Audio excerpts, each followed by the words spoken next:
Bitcoin is like onions. It has layers. And just like onions, the layers must be peeled back to access the core, or final settlement. If you take the time to look at financial institutions, you'll see that they too operate in layers to make transactions easier and more efficient for the end user. In the context of traditional finance, banks keep track of all transactions, and what's on their books is what we consider final, or the settlement layer, also known as layer 1.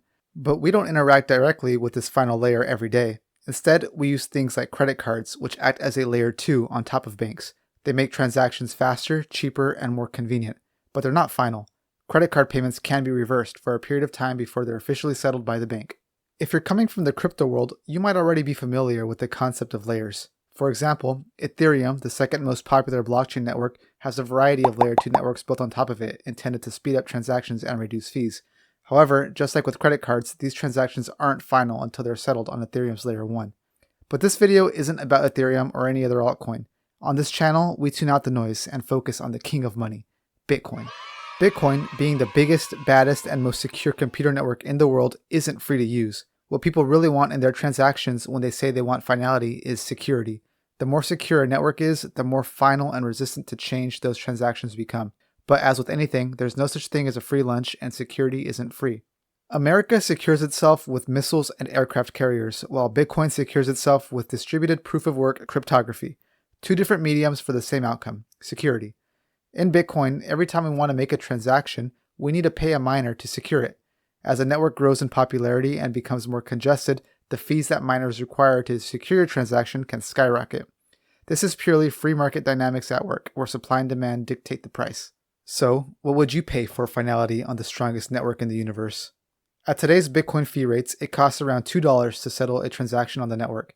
Now that's pretty cheap considering the security that you get, but rewind to the last bull market and the average cost to get into a block shot up to around $15 per transactions, with spikes in fees going much higher than that. Now, $15 might not sound outrageous for a large payment, but at that price, using Bitcoin for small transactions becomes impractical.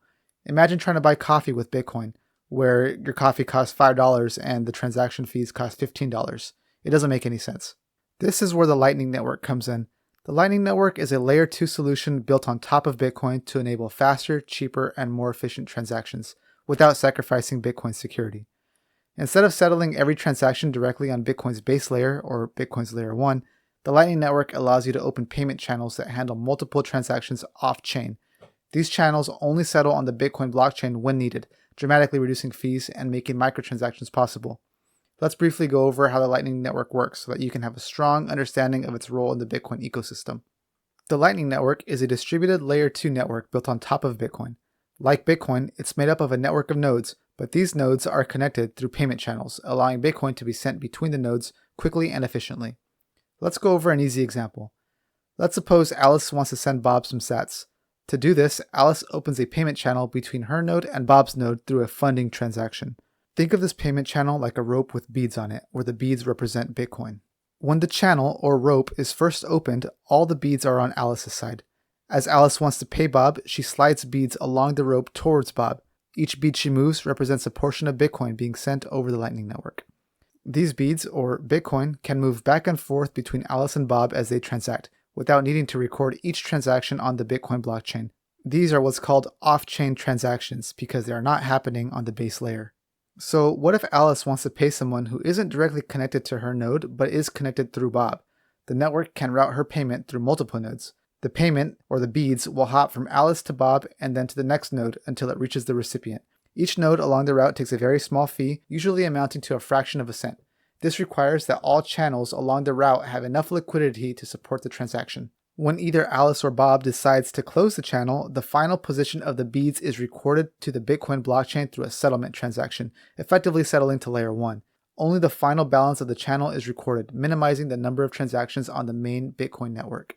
Of course, the Lightning Network is more complex than this simplified overview, but this gives you a basic understanding of how it all works. One of the key challenges involves liquidity. Going back to our bead analogy, if Alice has all the beads on her side of the rope and wants to receive funds from Bob, she faces a problem. There are no beads on Bob's side to slide back to her. This means that Alice cannot receive payments from Bob unless there are enough beads on Bob's side of the channel.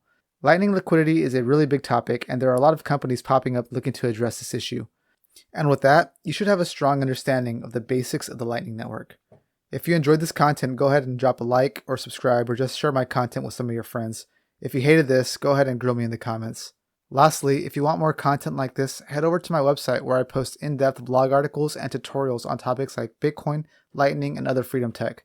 You can even subscribe to get updates on future posts that I make. And while you're there, if you'd like to support the content, check out my About page for ways you can do that. Anyways, thanks for watching and choosing to spend your time with me. I appreciate you, and I'll see you in the next one.